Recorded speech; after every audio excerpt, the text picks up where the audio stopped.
I'm Kurt Spiridakis, Director of Boat Building at Maine Maritime Museum, and I'm really excited to introduce Riley Stevenson, a climate activist from Waldoboro.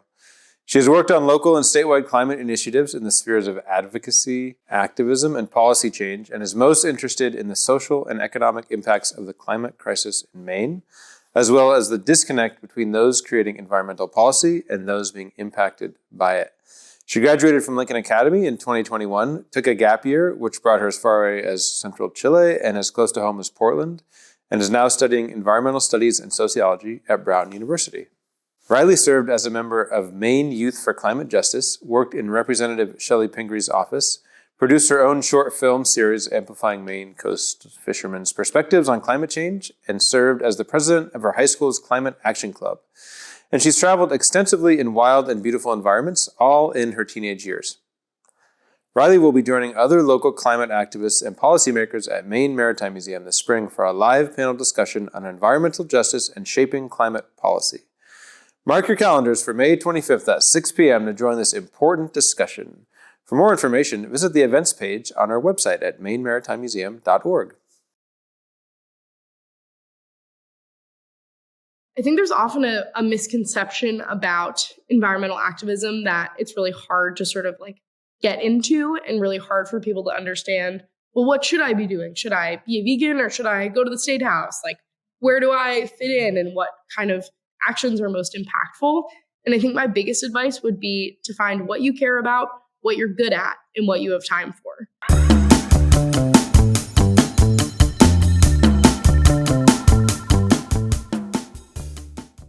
So I have always been a big lover of the outdoors. I grew up summering in Waldoboro, and then we moved there when I was 10. And that was sort of a pretty pivotal life change for me in figuring out what my values have been for the last decade or so. Moving to Maine and just sort of suddenly being immersed in a community where there was so much emphasis on connection to the environment and specifically the water, both through recreation and also through so many economic impacts on my community, was just a really important and impactful way for me to grow up in that type of community. And I also just loved it. I love being outside. I've always loved hiking and running and swimming and all the rest. And sort of those interests really combined for me as I was growing up. The ocean in particular, the Gulf of Maine, has always been really special for me. My mom used to accuse me that I'd swim in anything. She'd be like, you'll swim in a puddle. And it's true. I'll swim in anything. I've always I feel my most myself in the water and absolutely love anything having to do with being on or in the ocean. And so it's always just been a really special relationship for me. In the last few years, as many did during the pandemic, I started cold water swimming, which has become absolutely one of my favorite things in the world.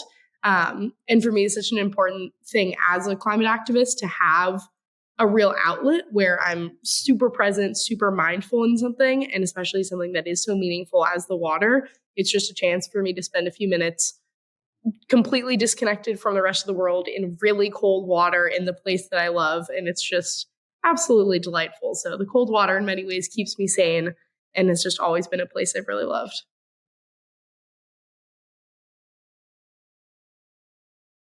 I still remember when I was a kid, we used to go to this music festival, and taped inside one of the porta potties was a sign that said something along the lines of, all of the glaciers in Glacier National Park will be gone by some year in the 2020s.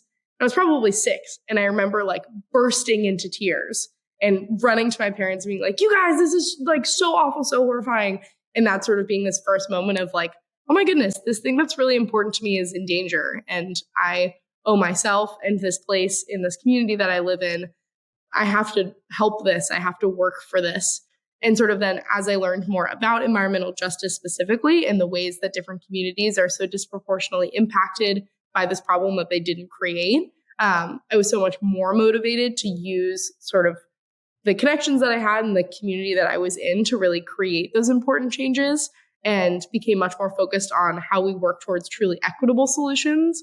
So sort of shifted from that conservation minded, save the trees, to really, hold on, how do we also serve people and serve the needs of people who rely on this land and have really important connections to it as well. And it was really just about finding that sense of community and people who really shared my values. So I feel like having adults who guided me through the process of how to be an activist, how to sort of make really impactful change was incredibly meaningful.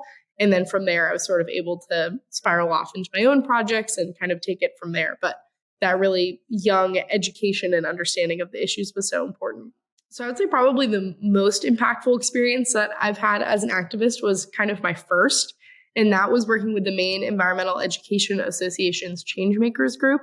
They hold an annual retreat that's sort of a collection of really incredible activists and intergenerational with a real focus on youth. And that was sort of the first place where I kind of stepped into this realm of what it means to do advocacy work and to work with other people in that sphere. And tons of emphasis on those really important environmental justice principles and sort of how like we function in that work and how our own individual stories and backgrounds really inform the types of policies that we're working towards and how we interact in spaces. And that was just an unbelievable, impactful experience for me. And that weekend sort of really catapulted me into doing this work. So I'd say that has been just a really fantastic network that I'm still plugged in with to this day, and finding those like-minded people doing this work who really like center love and care and kindness and those really important values, because it can be such gut-wrenching work to do, has been really impactful. I'd also say the film series that I worked on, Changing Seas, was the first time that I really took the initiative to engage in my community in a way that at first felt a little bit uncomfortable at times, but I ended up learning so much about my own values and the values that I share with my community members. And I really had an understanding of there are so many different forms that environmental activism can take, and so many that we don't consider important or meaningful or valuable, but really are. And a lot of those come from people who historically have been not involved in decision making, but are really impacted by the decisions that we make and are seeing the impacts on our environment all the time. And I think in terms of lessons, that's been a really big one, is just you never know where those sources of wisdom can come from, and really taking people at face value and kind of like really sitting down and having conversations about shared values and coming to those conclusions. I think it can be so hard in this sort of super polarized day and age to understand that just because you disagree with someone on issues which are still meaningful, you can share really important values and you can work together despite those differences, and often come to really even more impactful conclusions based on a variety of sort of perspectives and different solutions people have in mind. And that's how we create like true equity, especially in the environmental space, and especially in Maine, which is a place that does tend to have such intense polarization, especially on the coast. So I feel like really just having that open-mindedness, which can be so hard in the midst of a lot of really polarized politics, is so important to how we create those solutions and how we sort of learn to work together better. And out of that, both, I think we become better, more open-minded people, and we create better, more equitable solutions. I think there's often a misconception about environmental activism that it's really hard to sort of like get into, and really hard for people to understand, well, what should I be doing? Should I be a vegan, or should I go to the state house? Like, where do I fit in, and what kind of actions are most impactful? And I think my biggest advice would be to find what you care about, what you're good at, and what you have time for. And if we all just did that much and sort of found things that fit into those three boxes, we would be able to make so much of a change, because people also tend to sort of jump into things that they don't have time for or aren't interested in because they think it's the right thing to do. But there is no right thing to do. It's about what you care about, what you're good at, and what you have time for. And just finding those ways to slot in, and finding more people who are excited to help and who are already doing important things. There are always climate activists who need support, who are looking for more people to join groups, who have actions. So you can commit to, I'm going to go to this action next month. All of those things exist, and finding local climate groups like 350 chapters or Sunrise and plugging in there. Because again, there's simply always more to be done. For young people in schools, some schools have climate groups.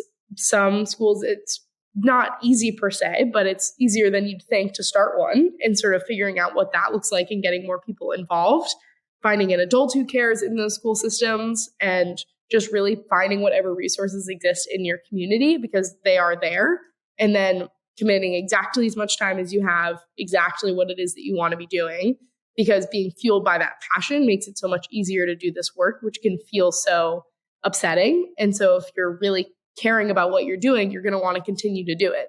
And that's exactly what needs to be happening, and exactly the kind of movement that this is one that, again, needs to be built on loving what you're doing and kindness for one another and caring for yourself. And lastly, I would say just always finding time for what you love, whether it's cold water or chocolate ice cream or walks in the woods. Find what it is and always make space for that, because it can be hard to do this work, but it's a lot easier if you have those important outlets and remember exactly why we're doing this.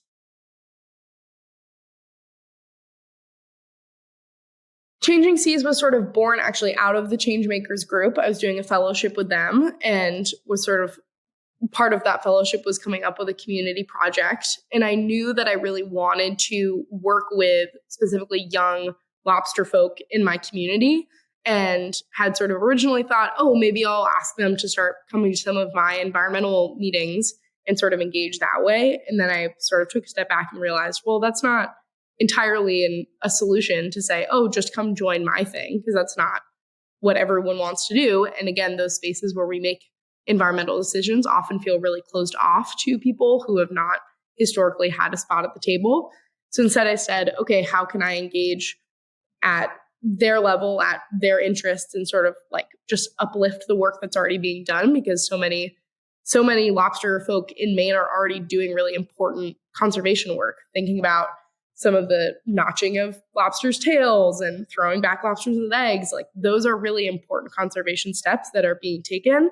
And then when huge sweeping legislation comes down that impacts those communities, that can be really harmful and impactful. And just that feeling of not being seen, I was really noticing and wanted to sort of think about how I could help those communities feel more seen. So I ended up coming up with the idea for the film project, which really highlighted the stories of those young people, and specifically how they were thinking about their futures in regards to climate change, in regards to our changing oceans, and how lobsters are moving northwards, and kind of how different people were thinking about that. And Kate came to some really interesting conclusions about some peers who said, yep, I'm full steam ahead on the lobstering industry. This is my future for now. It's really profitable. I'm making good money. And others who were saying, actually, I need to gain some more skills. I can see that the long-term approach doesn't look great. And so I'm going to go do X, Y, and Z, going to go try some different things out. And I found that just really interesting to see how those young people were all really aware of these changes, and were also aware of how they were specifically impacting them. And that felt like a really important message for environmental activists to hear, and for just people who don't often think about that element of what it means to be an activist, and how these things that feel sort of theoretical and intellectual about changing sea temperatures and lobsters and such, we can talk about it all day long, but there are people who are already being impacted by that. And it felt really important to uplift those stories. And it was especially really cool because they were people I'd gone to high school with.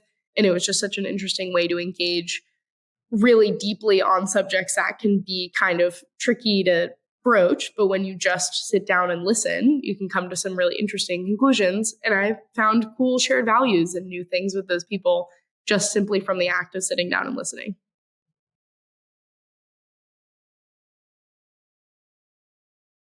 Ooh, that is a great question. um, I would say I have a slightly long-winded answer because I'm actually in the middle of, I just wrote an essay kind of about this topic. I'm taking a class called Monsters of the Abyss, Oceanography and Sea Tales, which is a very cool class. And I just wrote an essay sort of about my own relationship to the ocean, and like how as I've learned more about it, how that's changed how I think about it. And I think one of the coolest ocean facts is the fact that only 1% of it has been seen by human eyes, which is just unbelievable. The ocean is so huge. And when I think about what percent I've seen, it's obviously an unbelievably small amount. And I think that that is what I love most, is that there's so much unknown. It's so vast. There's so much to explore. And it's just this unbelievable creator of life, source of inspiration and crazy sea creatures and sea tales, and everyone has emotions about the ocean, and it's such an impactful, like, just huge thing. And it's so huge and we know so little about it that sometimes I sort of liken that to, in life, just there's always more to explore. There's always more unknowns and there's always more exciting things to find and discover. And that's true in the ocean and in sort of the way that we live our lives. So I think that idea that you can always keep moving forward, keep finding new things, and continue to explore.